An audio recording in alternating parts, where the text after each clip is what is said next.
So in this video, I'm going to show you how I lit, photographed, and processed this image.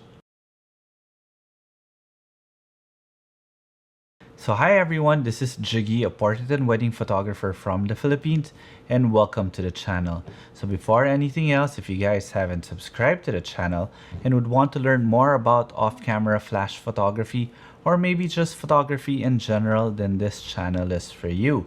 So you might want to consider subscribing, and while you're at it, click that notification bell so that you get notified every time I upload a new video.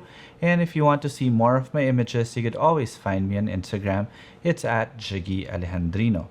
So in this video, I am once again taking you behind the scenes in one of my wedding shoots, and I will show you one particular image in which I will specify or basically discuss how to create vibrant blue skies whenever you're shooting at night.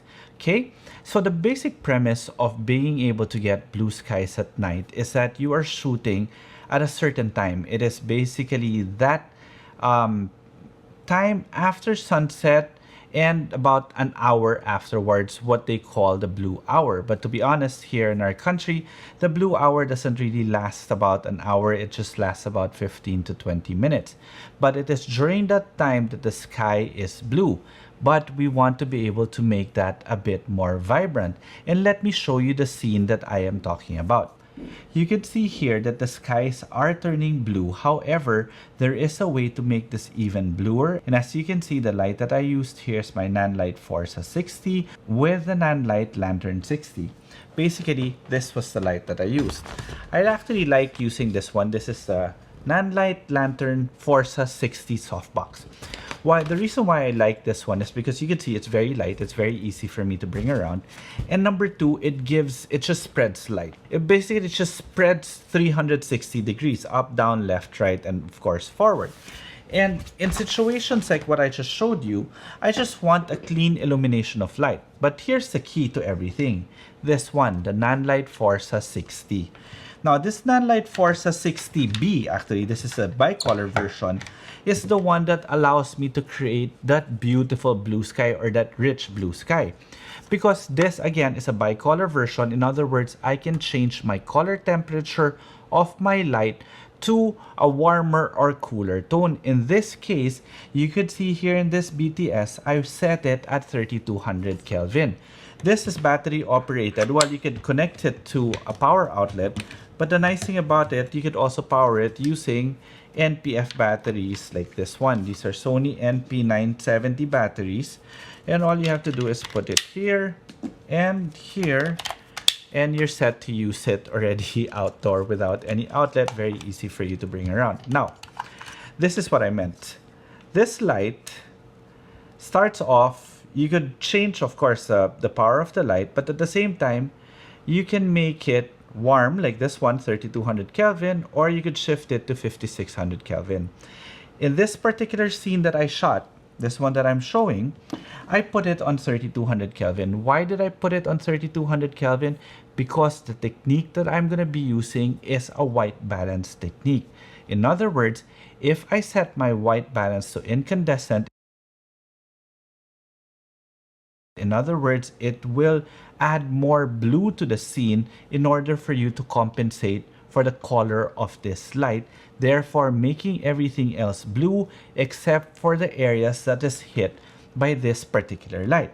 So this is the final output straight out of camera in RAW, of course. You could see that my white balance was set to basically get the proper skin tone of the subject. However, for me personally, I find it too cool, but I just wanted to see what the sky was doing at that time.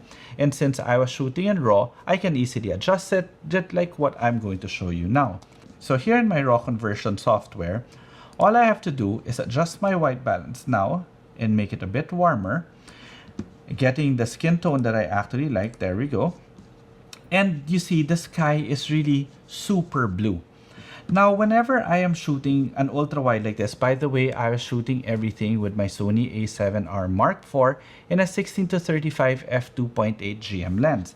And my settings were, let me see, my settings were ISO 4000 f2.8 1/60. ISO 4000. Look at how clean ISO 4000 is for a Sony camera.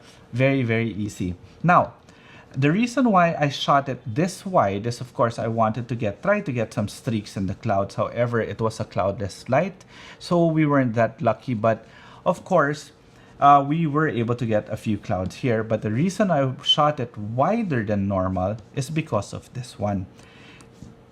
It is always important for you to fix your distortion. You could see the horizontal, the vertical distortion, which is what I'm going to fix now, so that it doesn't lean away, meaning the church is properly standing. In other words, all the vertical lines are straight. Now you can see here, I think we're a little bit too much there. Let me see, let me fix this. Of course, this one's going to be better with a bigger monitor, but for purposes of showing you guys, there we go. That should be okay. And of course, by doing this, we have some areas here that's going to be cropped out. So basically, we just need to scale it and fix my offset, bring it up a little bit, maybe here. And I will scale it to a certain point in which it's going to be easy for me to clone out. There, I can make it this way. I can just extend the flooring a little bit in post-production later. Let's do some final tweaking in terms of the way this church is standing. There we go. And this is what I like doing. I actually like putting a false vignette. So let's put a false vignette here just to be able to focus the light. And then do a final adjustment on my white balance. I like things warmer. So there we go. And from here, we'll open it up in Photoshop. So here in Photoshop, the first thing that I'm going to do is I'm going to extend this area, holding down my Shift key to extend it here. And this area here, we will be cloning so that we can fill the frame again. Okay, so once I've cloned that image, basically we just do a little bit of cleaning. You could see here inside, the light was actually white light. That's why it became bluer, because only the light that was here, which was being hit by my NAND light, of course, was the one that I was able to color correct. However, this one, I actually want to make it bluer. So what I'll do, warmer. So what I'll do is I'll make a new adjustment layer, go back to my camera raw filter, and adjust my white balance there. Maybe adjust my color temperature a little bit, bring down the exposure. There we go. Bring it back and mask it. After I've masked it, maybe just bring down this, get this brush tool, lower down the opacity, make it a bit warmer there. You know, there we go. Just slightly. And there we have it. Very, very simple. And of course, we just do some minor cleaning here and there. Like for example, all these things here. Minor cleaning. But technically, you could see how vibrant the blue sky is. And finally, I will just do my contrast sharpening, which will then make it ready for upload. And using the same technique, later on in the evening, I was able to get this photograph. Unfortunately, I didn't have a BTS photo of this one. But again, I used my Nandlite Forza 60B here together with the lantern modifier and shot this also at 3200 Kelvin to make the skies even bluer. Okay? That's basically how I create vibrant blue skies at night. Just to recap, I used this one, the Nandlite Lantern Softbox 60. The reason why I like this modifier is because it gave a 360-degree throw of light. Then I used my Nandlite Forza 60B. This one is a bicolor light at 60 watts and it can be powered easily by NPF batteries. Then afterwards, you can just put it in a light stand as what you saw in the behind the scenes photo. I set this one at 3200 Kelvin. Then I set my white balance in my Sony a7R to be able to compensate for the 3200 Kelvin light that I am giving here, therefore putting more blue into the scene, making the blue skies even bluer. Then I had my 16 to 35 f2.8 GM lens as my lens, shot it a little bit wider so that I can correct the distortion in post-production.